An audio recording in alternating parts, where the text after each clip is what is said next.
Web3 R&D podcast. Stand together for something revolutionary. Smart contracts, Ethereum, Polkadot, Polygon, Matic, DEX, DeFi. Badass people. Inspired by Badass scientists. Welcome to 3327 FM. Hello everyone, welcome to the second episode of 3327 FM podcast. My name is Vladimir and today we are going to talk about very interesting topics. There is an upcoming merge and I'm sure that you are interested what's going to happen. Is it anything dramatic going to happen? And this is one of the topics that we are going to talk about. But not only that, I will introduce some other topics like token economics that we will be talking about today, and also how it looks like to be a Web3 nomad. But without further ado, let me introduce my colleagues. Today I have a little bit different crew than the last time, and we have Dragana.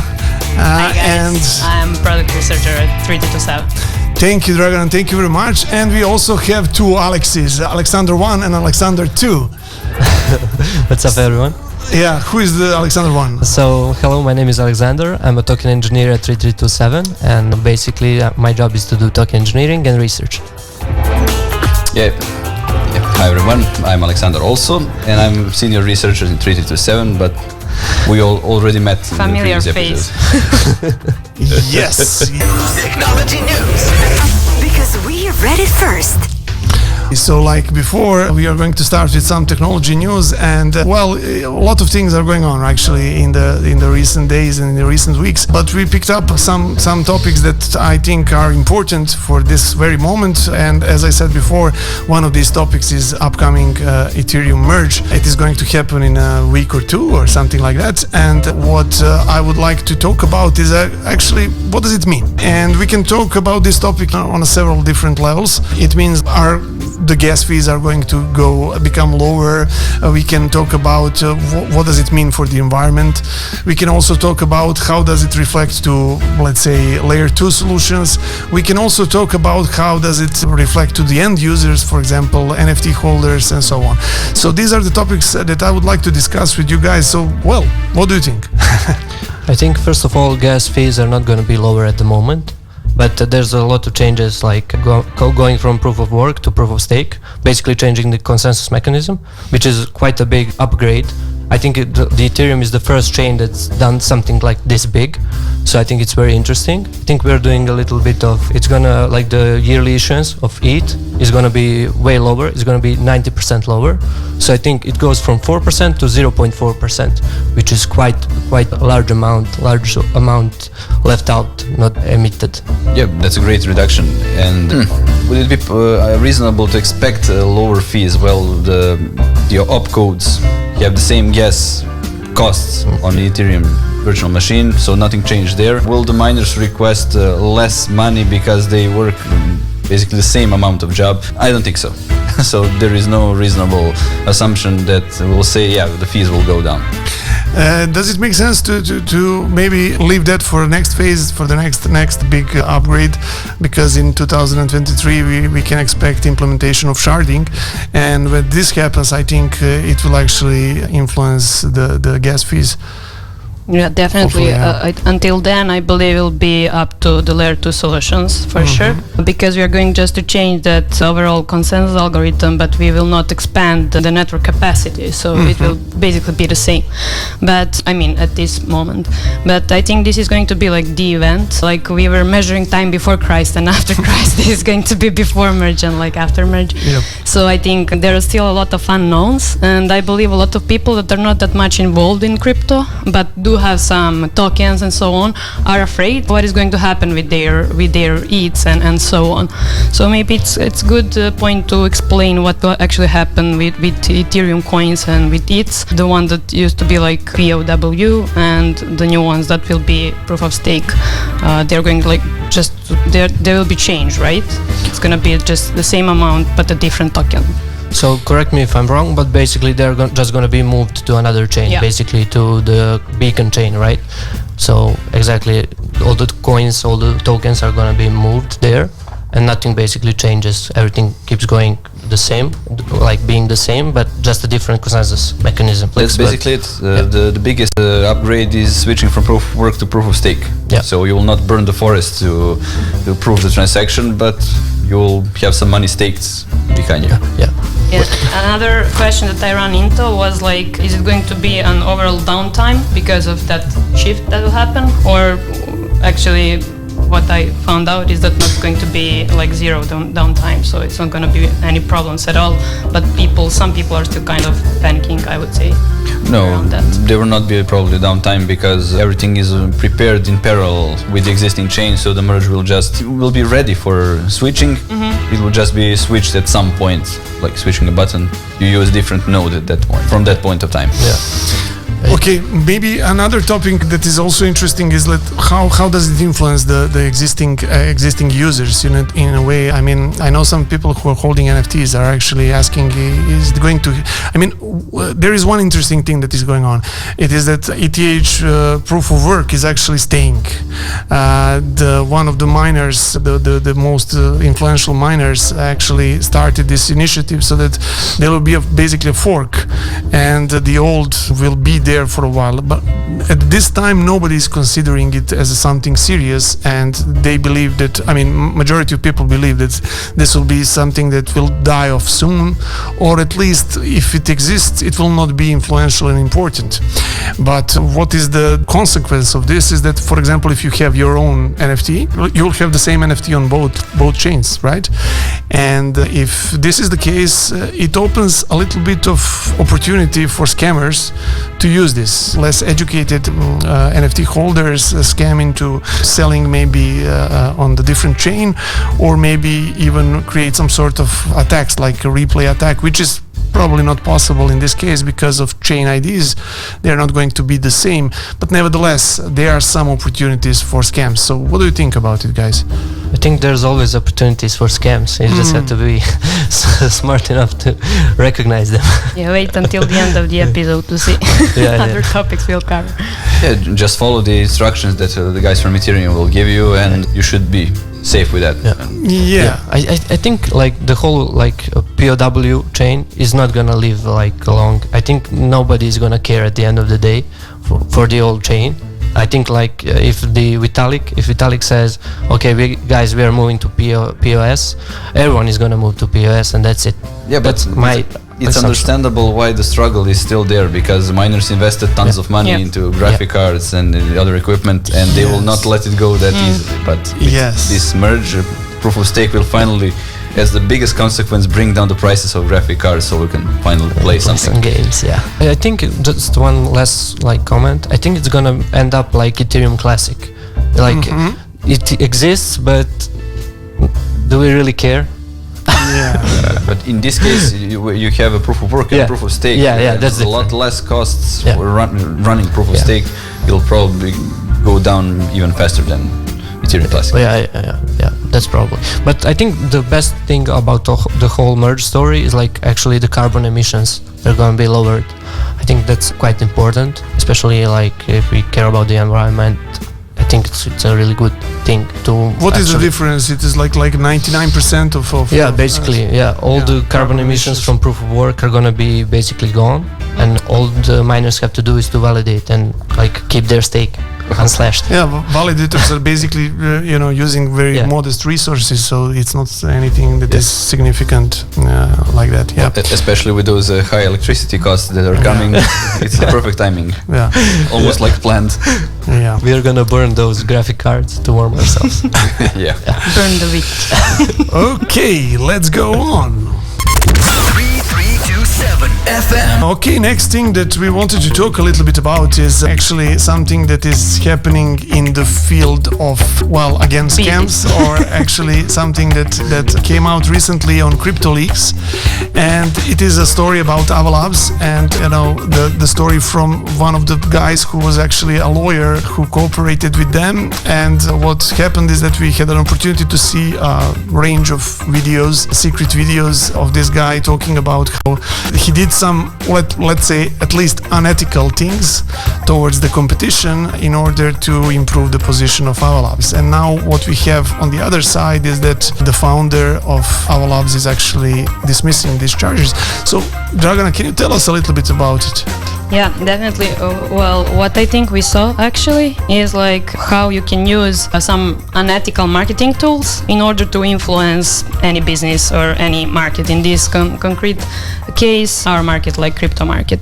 So that's very important to know and to be aware that no matter how transparently Web3 is, and we are all, our whole goal is to keep it that way always, that there are some people and business and money is always important player.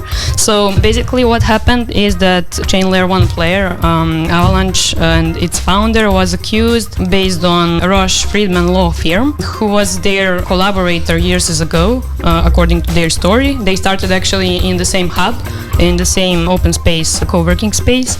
And Roche Friedman now law firm is like a very famous firm that sues a lot of people in crypto. Currently they are involved in like 25 cases, including Solana and Binance.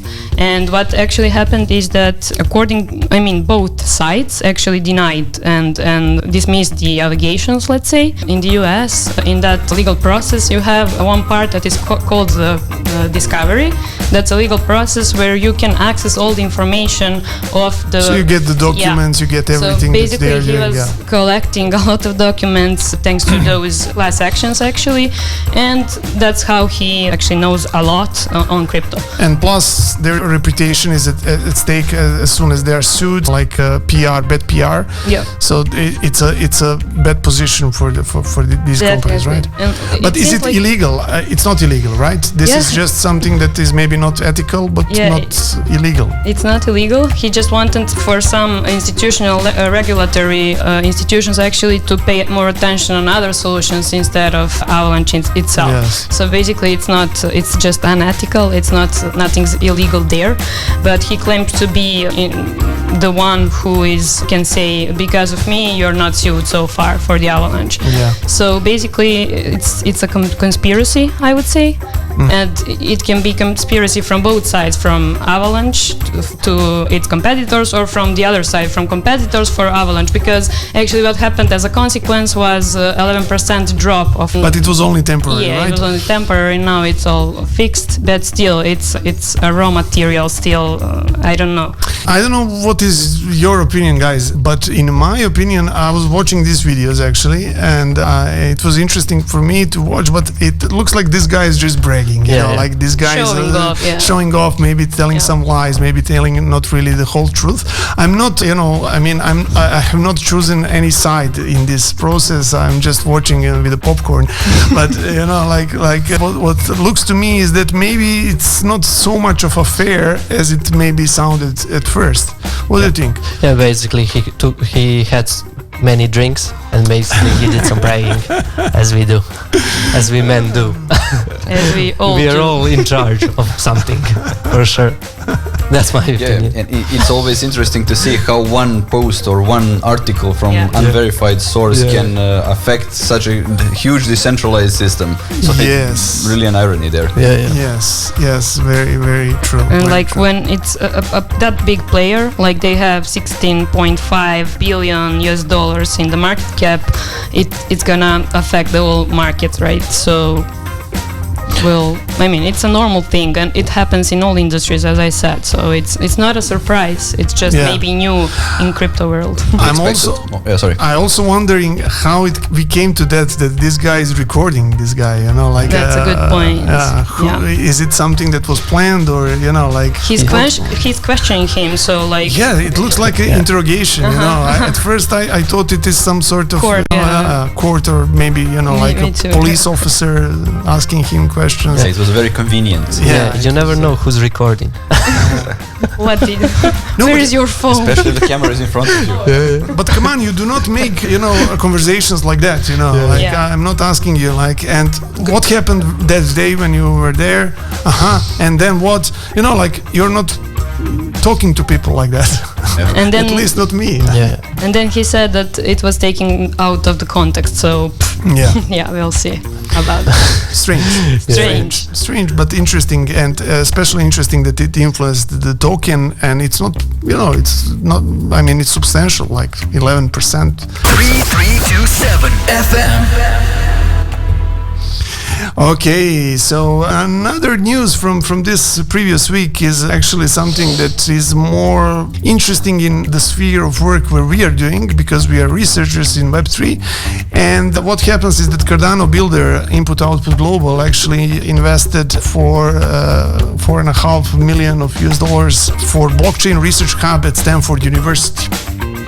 And this is not their first hub of this sort. They're actually doing this with many other universities all over the world. But what was interesting for me is that it's a good sign of money that is invested in the development of Web3 in the field of academia. And on the same note, another news caught my attention, and it is actually a program that was done by University of Nicosia, Cyprus. And what is interesting there is that they're basically creating a course in cryptocurrencies from I think 2014 or something like that, so very long time. And actually they also have a payment in cryptocurrencies for their courses. And as far as I understand, they also have 2 degree programs related to Web3 and blockchain. And what they decided to do now is to launch fully on-chain crypto program. Now, I'm not sure if this is the first one in the world or not, but what I'm sure is that they don't even know at this point exactly what does it mean to be fully on-chain. But as far as I heard, it means that, everything from certificates to tests and everything will be on-chain as much as possible. So what do you think, guys, about this? Is this good for Web3? I think it's awesome. I think it's a good sign. I think there's a lot of potential in academia, actually, when it comes to cryptocurrencies and stuff. I think it's a good sign of actually taking the whole world taking this cryptocurrencies seriously, and the technology like blockchain. I think we will see more investments in academia from the protocols and all kinds of funds. I'm not sure. What do you think, Alex? Yeah, the academia has a problem that if you don't have commercial researches, you don't develop products for commercial purposes. You develop theoretical researches, and it's very good when you get the investment to work on something that's really used in practice. So it's not something that you will just publish in paper and that's it, but someone has direct use of your work. Yep. And that's a great direction that Cardano took with those investments. Also, of course, it is it's a marketing thing, but from the academia perspective, it's a very useful investment. Aleksandar, you're actually teaching on university, so what do you think? How much, for example, somebody who is studying, let's say, a graduate program or maybe master's program in blockchain, in Web3 nowadays, do we have enough papers, do we have enough sources, academic sources, to use them as a material for such a program? Yeah, that's a good question, because we have a lot of research papers. So every significant improvement to, let's say, zero knowledge technology, blockchain technology itself, it's most of the time it's published as a research paper. But one thing is a research paper, and the other thing is a school textbook. Yep. And the real problem there is we have the resources, but they're not adequate for teaching. So you have to figure out how to extract lectures from the research papers to collect information from different sources. But the ideal situation would be to have some kind of textbook that will be used during the courses. Now, of course, it's understandable that for such a young industry and young set of technologies, it is not very easy to write a textbook that will become a standard and be used for 10 years, because from now on we don't know what will happen in 2 years. Everything is changing so fast, right? But that doesn't mean that we will just refuse to work on those subjects until something gets structured enough to become a course. Textbooks are properly designed to to create ideal flow for learning. You enter with basic topics, you then go deeper and build upon the previous topics. But in research papers, you go straight into the deep. So you need to have a proper introduction, and that's what's currently lacking. Yeah, maybe an overview. Cool. 3327 FM. Okay, and finally for today, regarding the news, there is an interesting thing that CoinGecko actually launches a Tokenomics Tab. And maybe, Alex, you can tell us a little bit about it. What does it mean? Yeah, sure. So basically, if you go like to the CoinGecko website, and if you do like some degen researching and stuff like that, seeing like in which coin to invest, you can see like right now they have like a Tokenomics tab for some coins though. And you can like see all the vesting schedules, everything about the tokenomics of the project, and basically it's gonna give you a little bit more insight than just like looking at the past prices, looking at the news, looking at the Twitter threads and stuff like that. So I think it's not like that like interesting like the Ava Scandal. It's not that flashy and stuff like that, but I think it's very important if you're taking like your crypto research and protocol research and investing seriously. I think you need to know how is the vesting schedule structured, what's the total supply, what's the circulating supply, what's all the diluted caps and stuff like that. I think you can already get those from the CoinGecko, but like how do you call it, like the vesting schedules and stuff like that, you can get it from the Tokenomics tab right now. There's around like 100 tokens or something like that actually with the Tokenomics tab open. You can like go to CoinGecko and see it for yourself. I think it's pretty interesting. There's a lot of colors, lots of graphs, lots of pie charts. I think everyone likes like pie charts. So Trust him, he's an engineer. I think it's very good. Basically, especially if you're into tokenomics like me, I think it's very good. Like it gives you a quick overview without going deep into documentation and stuff like that. Yeah, that's it. Structuring the information in a proper way, like a textbook. Yeah, I think that's the main benefit of all of it, like the user experience, like the investor experience, like the researcher experience. I think like the Tokenomics tab is like top notch right now. I think it's great. Yeah, thank you. I mean, as far as I understand, they had to collect this data manually because you have to just go through these white papers, and then find the information sometimes, or at least half manually, I suppose. And this is the reason why they have only 100 tokens at the time, but the 100 tokens that they considered important in this moment, and they're going to introduce more. And I think they actually saw in some tweets that they are asking people to help if they want. But this is a good initiative generally, and it will definitely help not only to analyze maybe, but even people who just want to get information, because going through white papers is hell. Painful. Yeah, I think it's a great tool. It's a great addition to CoinGecko. They're already awesome, but I think this one is like it's the best for me. I like it a lot. Okay. We did some research. Okay, it was the first thing we read on a forum. Okay, so regarding research, maybe we are on the same topic, because the thing that we talked about, tokenomics, basically something that we are also exploring on our own. Can you tell us a little bit more about that? Yeah, sure. So basically, us and mainly me right now, we did some research on like tokenomics and stuff like that. Basically, like the design of the like tokenomic system, or token economy system, crypto economic systems. You can call it whatever. It's all the same like stuff. Mm-hmm. What is it? What is token economy? Can you basically it's like explain it to my It's grandmother. an economy where the atomic unit is a token. When the token is like the unit of account, the store of value. It can be basically anything that you design it to be. So it's quite an interesting topic, quite an interesting field to like dive into. Like once you go in, you learn. You will every day you will learn something new, from the good designs to the bad designs to the Ponzi-nomics and like all the Ponzi schemes like so far and stuff like that. I think it's quite interesting. I like those a lot. Yeah, let's build them. Yeah, let's build the next Ponzi scheme. But I think it's quite an interesting field. But mainly we did some research and we were wondering how do we approach it from the technical side, like not just to look at the like token allocation and vesting schedules and all the max supply and stuff like that. And we decided like, okay, there has to be something more there. And actually there's like the whole new emerging field. I mean, it's not that new, it's from like 2018, but it's still in like developing, it's still exploring. It's called token engineering. And we decided that we're going to venture a little bit more into that area. But basically we decided to like pay more attention to it and actually assemble a squad that's going to be handling all the token engineering work in MVP workshop and 3327.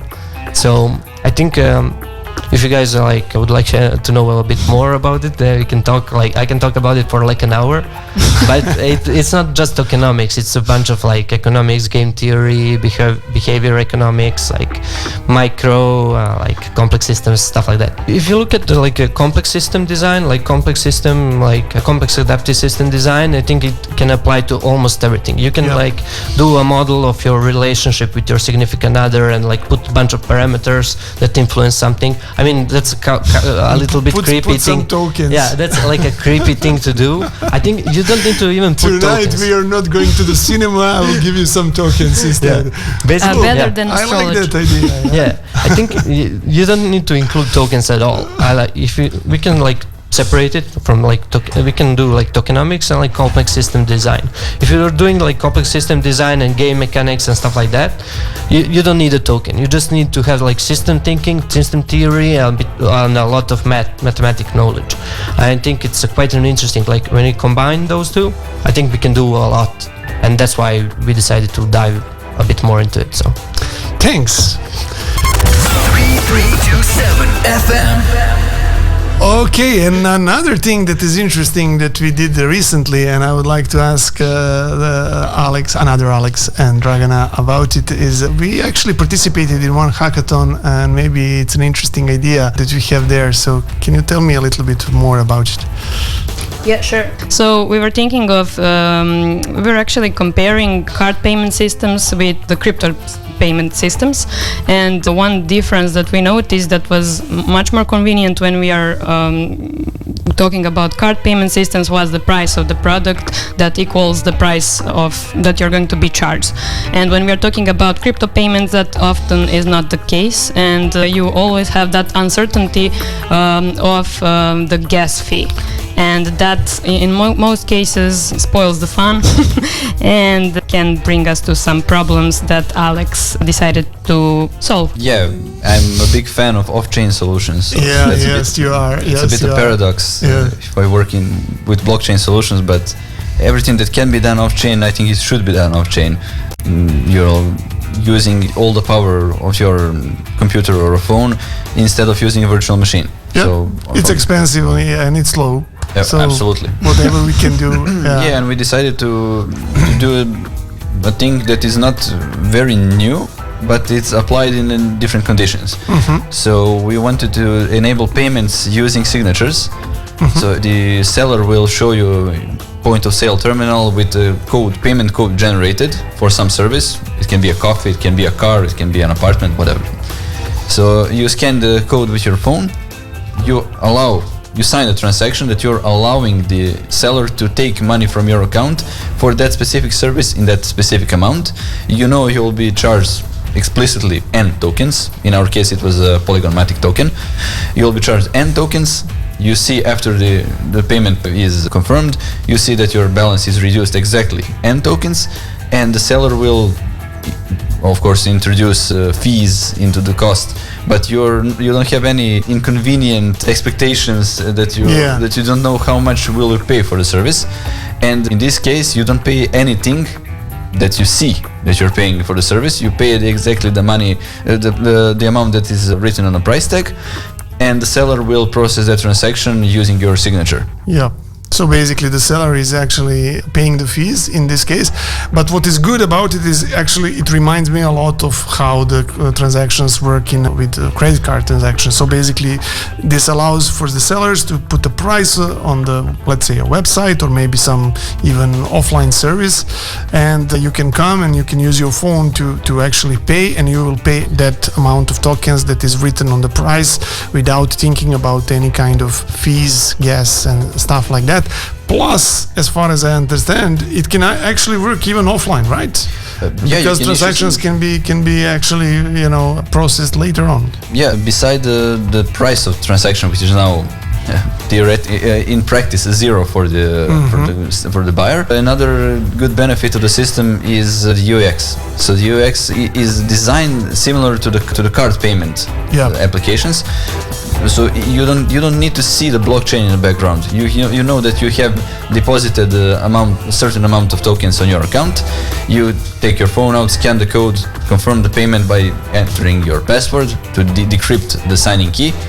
You send the transaction, and that's it. You just wait for a transaction to get mined. Very simple, fast, effective, right? Yeah. Thank you. Very, very good, guys. If you're interested into this project that we are working on, we are going to put the link in the description of the episode, so you can take a look. Our submission. Wish us luck. On we are this still hackathon. waiting. We are still waiting for the results. But nevertheless, it was an interesting idea that we had, and we wanted to share it with you. And we would really be happy to hear your opinions about it. And we are gonna continue the research. Just now we will do this product part of the research, so we are going to explore a little bit about the users and what really they think this can solve. So we'll see how that will go. And again, don't expect some beautiful code. This was a hackathon after all. Sure. A mess. This is how we work. Spaghetti. Badass people. Inspired by a badass scientist. Okay, and now I would like to talk a little bit about traveling. Actually, we have two topics that I would like to talk about, but the first one is actually something that already happened. We organized something that is called MVP Workshop Nomads, and basically what we did is we rented an apartment for our people at Lisbon, and anybody who wanted to go there and spend a few weeks or a month working from Lisbon had an opportunity to do that, and Aleksandar was actually one of our MVP Nomads. So can you tell us about it? Can you share some experiences? Some insights, some wisdom. I think it was a great time, like all in all. I was there like for like 2 weeks, and if we're talking about 2 weeks, I actually met a lot of people, like all the Web3 people. I feel like they're all in Lisbon, and I feel everyone is like doing like Near projects and Solana projects and stuff like that. So it's quite an interesting crowd. There was a lot of meetups and stuff like that, but I think the main point, like the main takeaway from all of this, is like actually spending more time with the colleagues outside of work, and actually like bonding a little bit more with them, and not just like talking about work, but actually like going out a little bit, meeting new people together, doing stuff like that, surfing, whatever. Lisbon is a great place for that, for trying new things. It was quite an interesting trip. And I hope we do it like again. Maybe not Lisbon, maybe like switch it up a little bit, but you never know. I would gladly return to Lisbon again for like a month or 2 or 3 or whatever. Fine. Or stay there, or just stay there. Find the conference and we will go. Just stay there. Cool. Nice. Very cool. While we are talking about networking and traveling, there is another thing that I would like to mention, and this is something that is going to happen. Dragana, can you tell us about it? What is it? Yeah, it's a special event. Yeah. So we're talking about DevCon that will happen in Bogota, not sure, this October.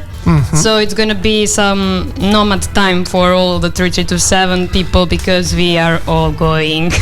And besides like networking and all of that, because that's like one of the greatest conferences for gathering the whole Ethereum community, and we also hope to grow our community there. We are going to actually give a speech a lightning speech, right, on one of the initiatives we have, which is called Web3 Tech Radar.